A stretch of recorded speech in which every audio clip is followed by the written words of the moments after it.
Halo Tribuners, selamat sore dan apa kabar Anda?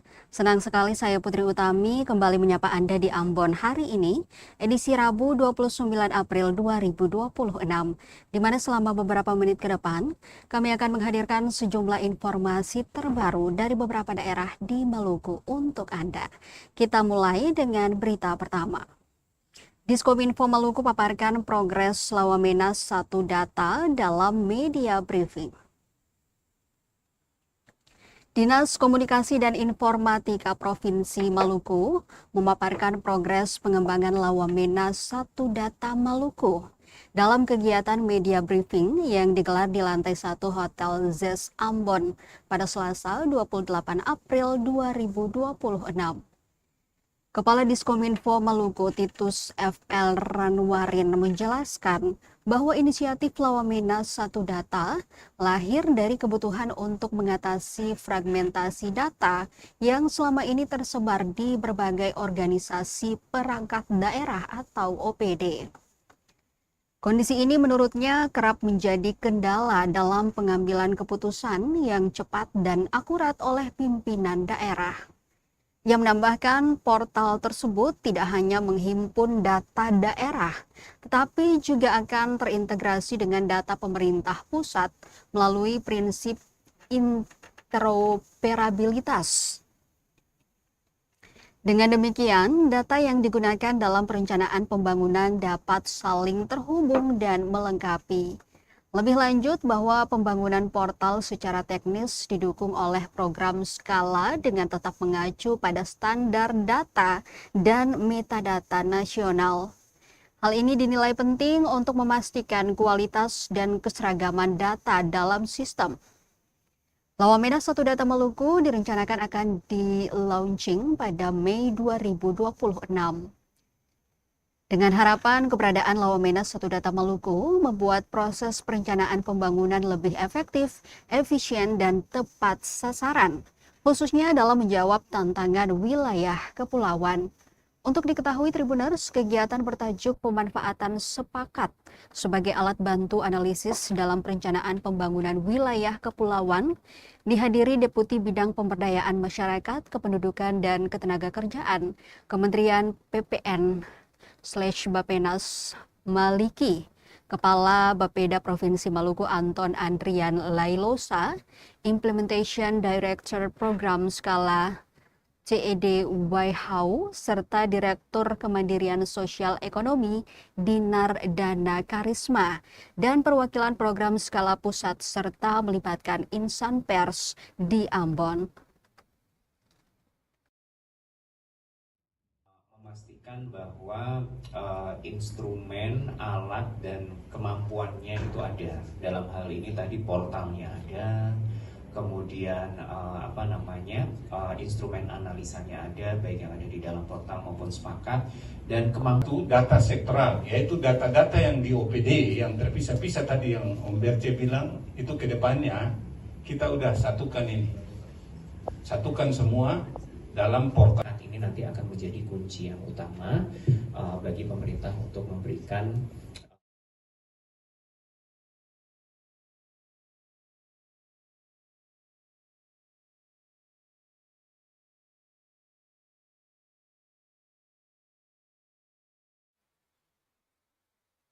Informasi lainnya Tribuners, bangunan warga ditabrak KM Sabuk Nusantara 106 diduga akibat gagal berlabuh di Pelabuhan Banda.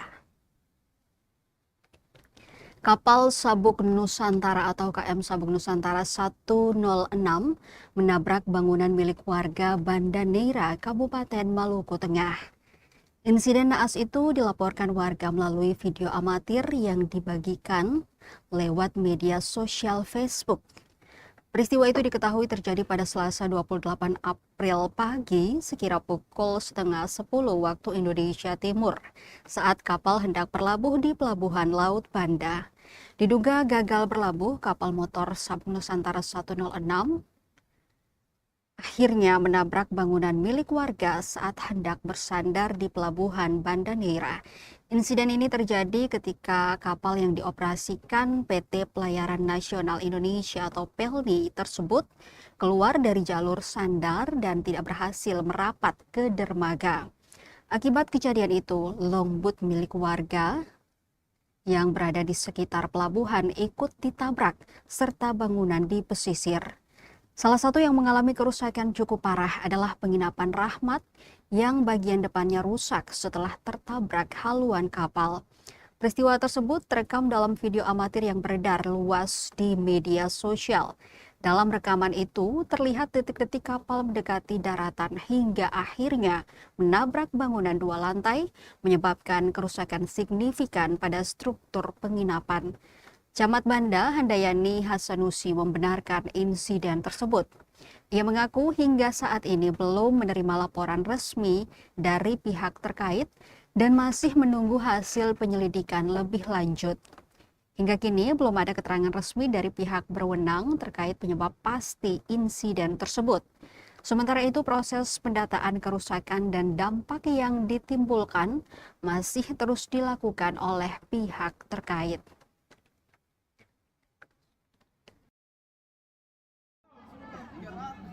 Tabrak orang pun lantai 2. Yang ini udah harga terlalu yang kuning 42. Yang kuning 42 itu. Penginapan Rahmat.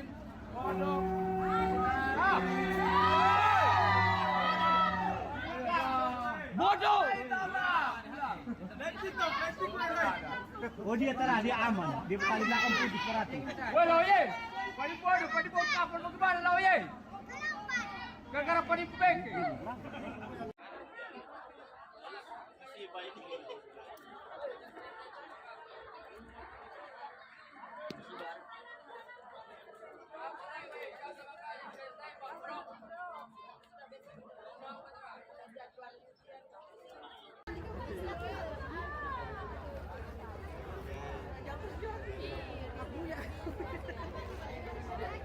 Buka pantai kalau begitu baru dia balik suruh masuk pasar. Tabrak orang pun lantai 2. Yang ini udah harga terlalu yang kuning 42.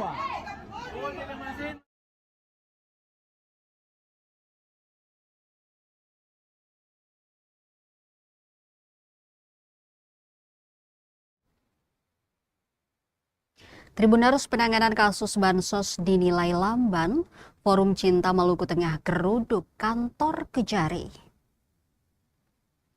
Penanganan kasus dugaan korupsi dana bantuan sosial atau bansos pada Dinas Koperasi dan UMKM Maluku Tengah tahun anggaran 2023 senilai 9,7 miliar dinilai lamban. Pasalnya, kasus tersebut telah disidik sejak Oktober 2025. Namun hingga kini, Kejaksaan Negeri atau Kejari Maluku Tengah masih mendalami saksi-saksi serta sedang dilakukan audit internal. Alhasil, masyarakat yang mengatasnamakan Forum Cinta Maluku Tengah menggeruduk kantor Kejari Maluku Tengah yang berlokasi di Kelurahan Namaelo, Kota Masohi pada Selasa 28 April 2026 siang. Dilengkapi atribut demonstrasi, massa aksi menyuarakan desakan mereka agar Kejari Maluku Tengah segera mengusut tuntas kasus yang telah disidik kurang lebih 7 bulan itu. Sejumlah poster dibentangkan massa aksi di halaman kantor Kejari Maluku Tengah. Mereka juga dilengkapi pengeras suara dan 1 unit kendaraan roda 4 jenis pick-up. Dalam orasinya, Alter Sopacua mengatakan perkara dugaan tindak pidana korupsi bansos di Dinas Koperasi dan UMKM Maluku Tengah tahun anggaran 2023 merupakan salah satu perbuatan kejahatan luar biasa. Sopacua menegaskan pihaknya tidak akan tinggal diam ketika upaya pemberantasan korupsi terancam diberhentikan secara sepihak karena adanya dugaan bermain mata antara Kepala Kejaksaan Negeri Maluku Tengah dengan oknum Sekda Maluku Tengah. Sebab dikatakan jika gerakan pemberantasan korupsi justru dipermainkan, maka institusi penegak hukum telah dilumpuhkan dalam melakukan pemberantasan korupsi dan bahkan dikuasai oleh pelaku korupsi itu sendiri. Pihaknya juga prihatin lantaran Kejari Maluku Tengah telah memeriksa sekurangnya 500 saksi, namun belum menemui titik terang penetapan tersangka. Dirinya juga menyampaikan dugaan kong kali kong atau konspirasi dengan adanya sejumlah bantuan proyek tutup mulut. Sejumlah proyek tersebut diurai dalam pernyataan tertulis tuntutan masa aksi sebagai berikut. Yang pertama, paket dari bidang cipta karya Dinas PU pada APBD Perubahan 2025 berupa proyek rehab ruang kerja Kajari yang nilainya 219 juta. Rehab aula Kajari nilainya 359 juta dan total 2 paket nilainya 578 juta. Kedua, total paket proyek Pemda Maluku Tengah yang masuk di Kejaksaan Negeri Maluku Tengah tahun anggaran 2023 dengan nilai total 1,18 miliar terdiri dari A. Rehabilitasi rumah dinas Kepala Kejaksaan Negeri Maluku Tengah, Kecamatan Kota Masohi, dengan DAU kontrak tanggal 6 Juni 2023 dengan nilai 290 juta. B.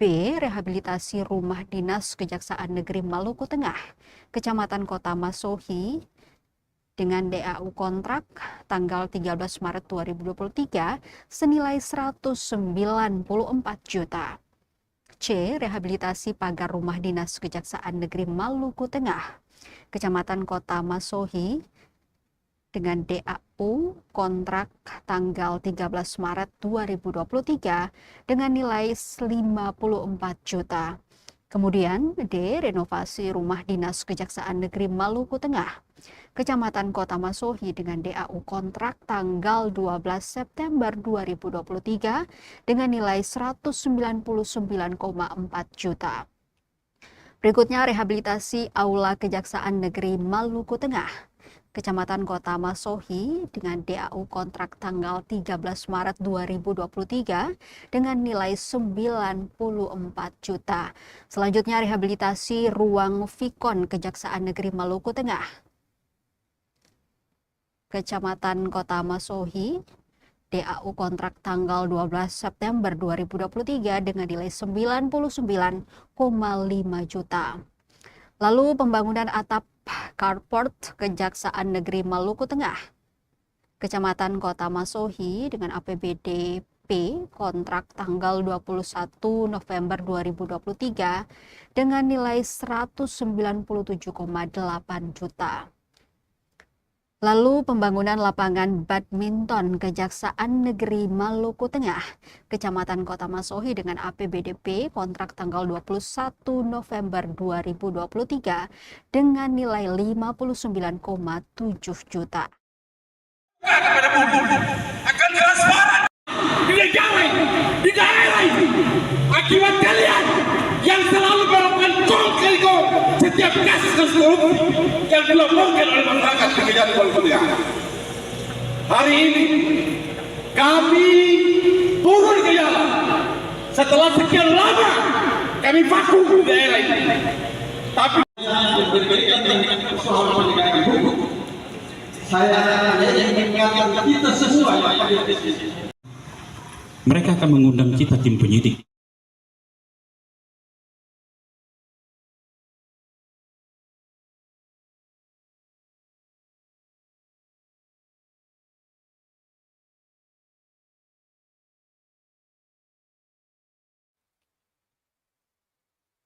Masih dari Maluku Tengah Tribuners, Perpustakaan Keliling Disperpus Maluku Tengah sasar sekolah minim akses bacaan.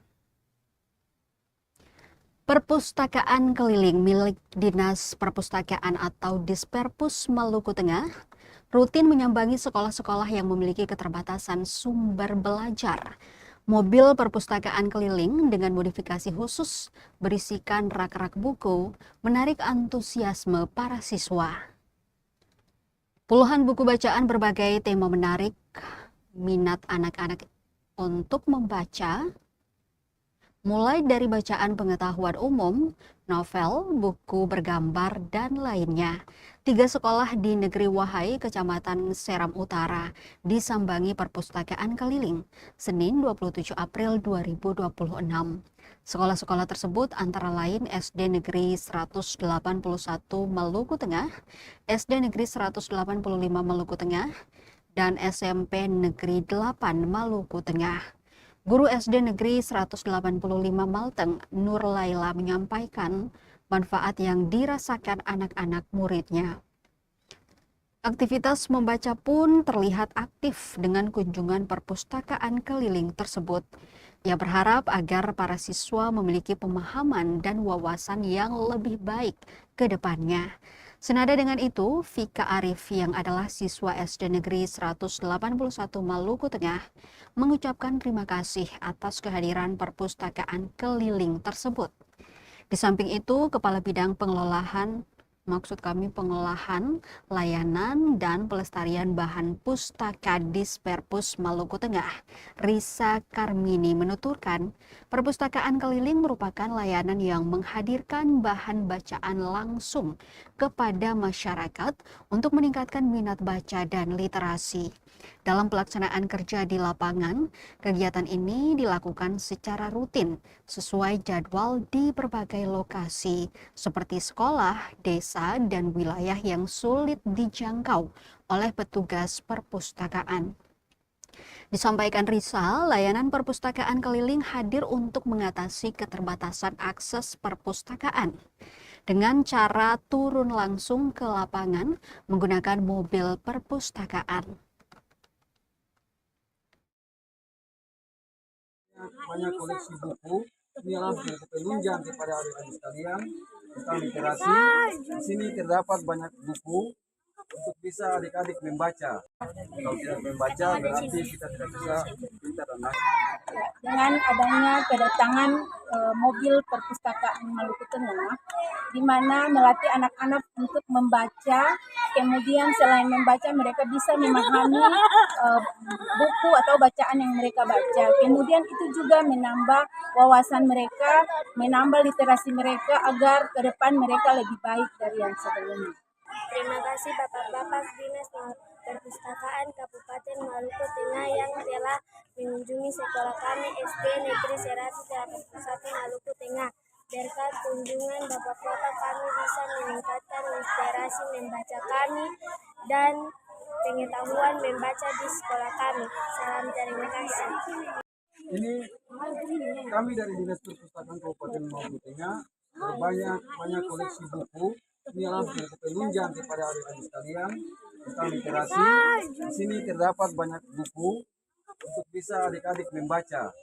Tentunya buku yang di sini adalah panduan akidah untuk Islam.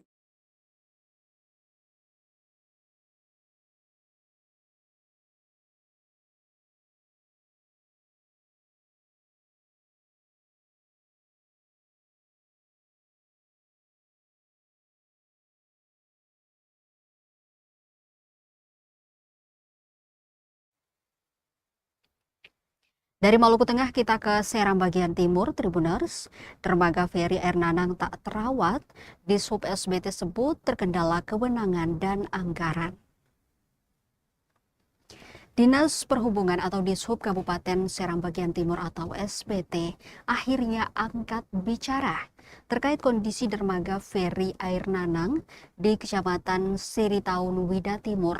Pasalnya, kondisi dermaga yang tak mendapat perawatan itu mengakibatkan sejumlah bangunan mulai rusak. Bahkan, sebagian besar dari halaman dermaga kini telah dipenuhi rumput liar. Menanggapi hal itu, Kepala Dinas Perhubungan SBT Murad Wokas menyebutkan pengelolaan dermaga tersebut bukan berada di bawah kewenangan pihaknya. Ia mengakui dermaga tersebut berbeda dengan dermaga feri di negeri Geser yang merupakan tanggung jawab pemerintah kabupaten.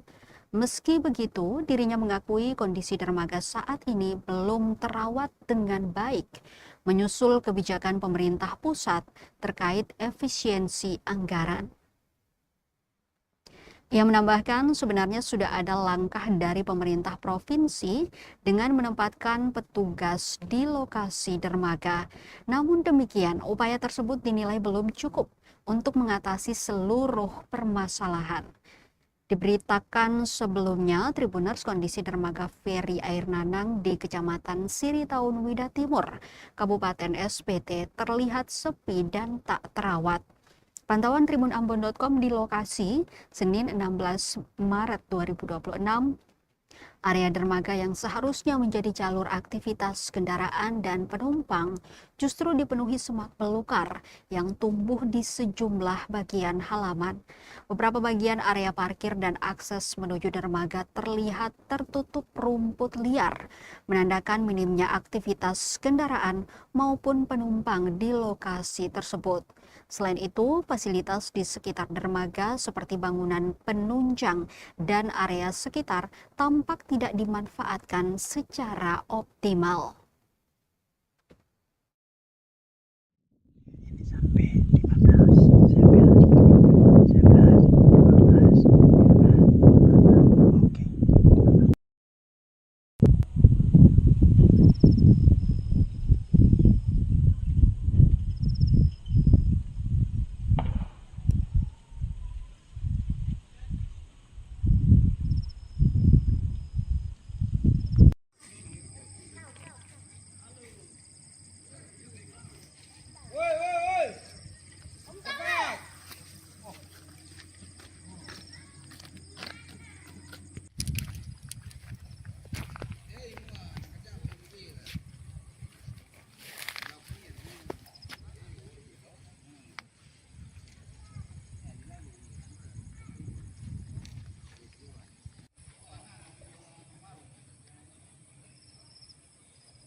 Satu ini.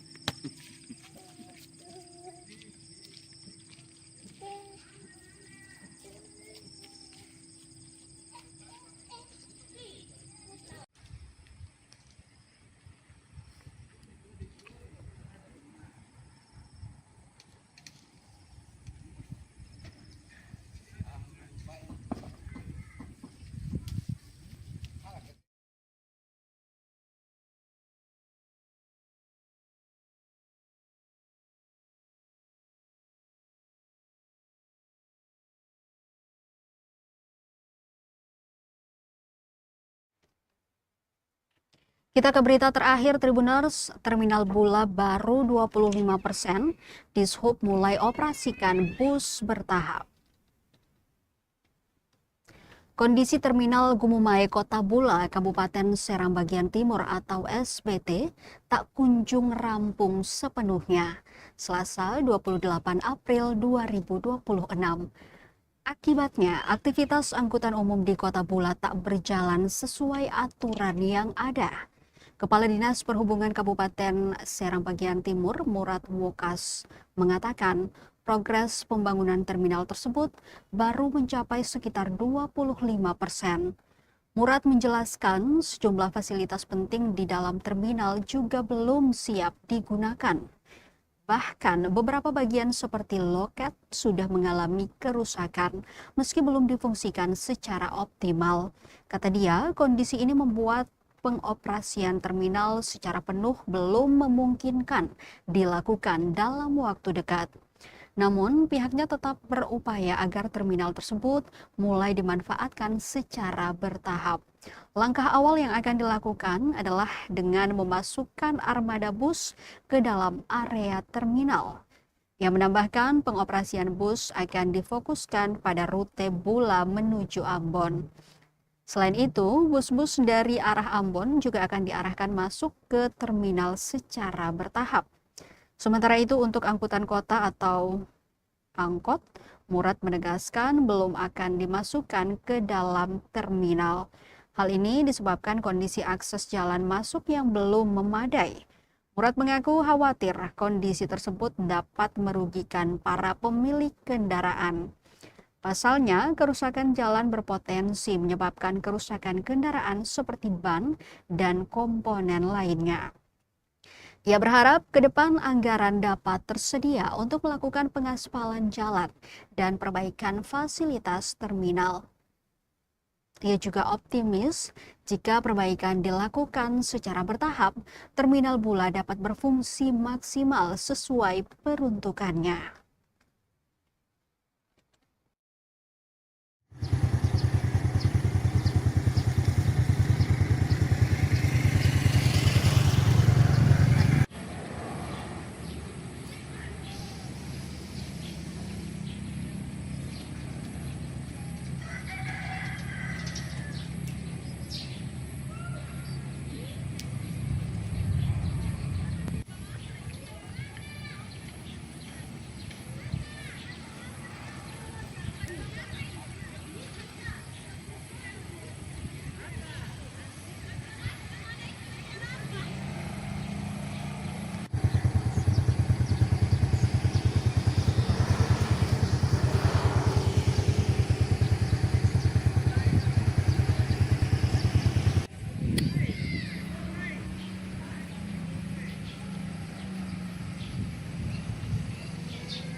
Tribuners, informasi dari SBT tadi sekaligus mengakhiri perjumpaan kita di Ambon hari ini. Saya Putri Utami mewakili seluruh kru yang bertugas mengucapkan terima kasih atas perhatian Anda. Selamat sore, sampai jumpa dan amato. Download Tribun X sekarang, menghadirkan lokal menjadi Indonesia.